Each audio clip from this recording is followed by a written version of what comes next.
The Tulsa, Oklahoma race massacre is now, due to the work of scholars and historians, a known act of terrorism. Several documentaries and news stories have told the story about the 1921 massacre that permanently altered the fate of a successful community known as Black Wall Street. In May 1921, a 17-year-old white girl accused a black teenager of assault in downtown Tulsa, and white terrorism ensued.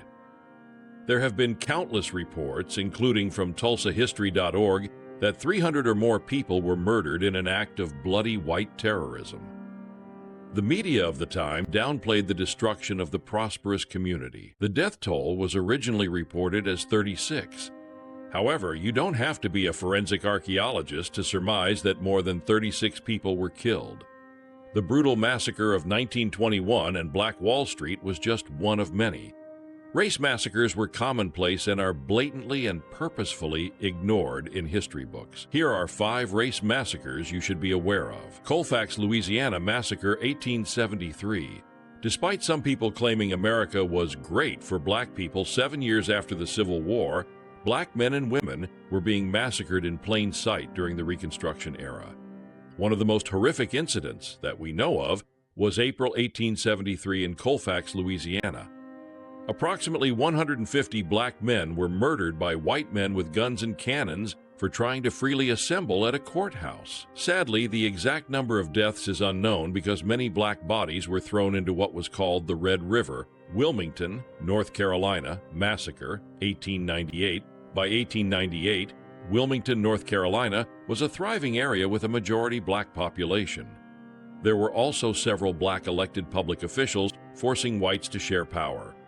However, the threat of Negro rule created illogical white racial resentment. The media frequently reported erroneously that white womanhood was threatened by black men. A Wilmington newspaper printed a speech by a Georgia feminist that read, "If it requires lynching to protect woman's dearest possession from ravening, drunken human beasts, then I say lynch 1,000 Negroes a week, if it is necessary." By the election of 1898, black men were prevented from voting to push out the black elected officials. But the white supremacists could not stop the economic power that blacks had already created. Therefore, they destroyed Black Wilmington with terrorism. The day after the 1898 election, whites announced the White Declaration of Independence. They overthrew the Wilmington government, destroyed the printing press, forced out the mayor, and a mob of white men attacked black residents. There were reportedly 60 to 300 black people killed by this act of domestic terrorism. For over 100 years, the powers that be in Wilmington tried to erase the massacre from its history. Until 2000, the General Assembly established the 1898 Wilmington Race Riot Commission to develop a historical record of the event and to assess the economic impact of the riot on African Americans locally and across the region and state. According to the NC Department of Natural and Cultural Resources, Atlanta Massacre, 1906. Like many race massacres, the violence in Atlanta at the turn of the century began with white women accusing black men of rape. On September 22, 1906, Atlanta newspapers reported that 4 white women alleged they were assaulted by black men, a claim that was completely unfounded. In reality, whites were threatened by the upwardly mobility of black communities in Atlanta, which they believed were taking away their jobs. This bogus report of sexual assault drove as many as 2,000 white men to the streets. The terrorists went into black communities to beat, stab, and shoot any black people in sight.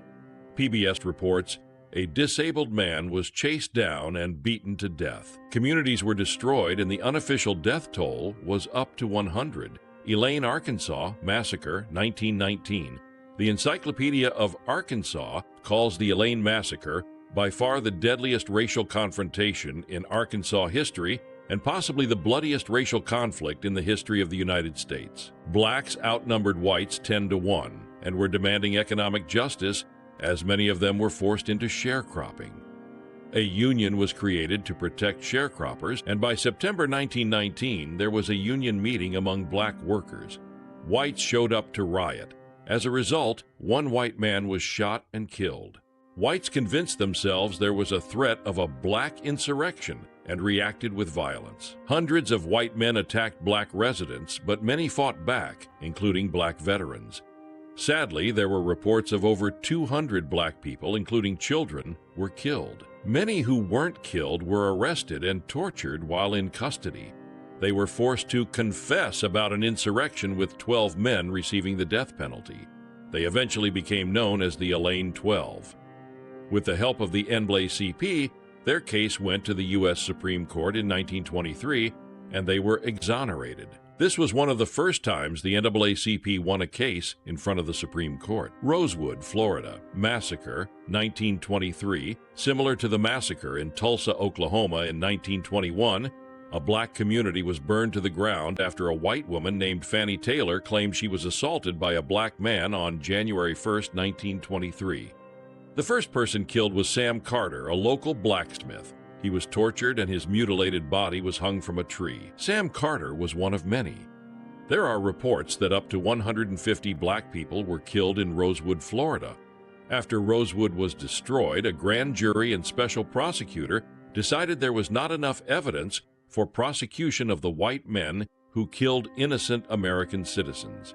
Conspiracy theory says the American government was behind these to keep blacks from building their own communities because they were seen as a threat. Looks like it worked. Look at our communities today, but who knows, just a theory.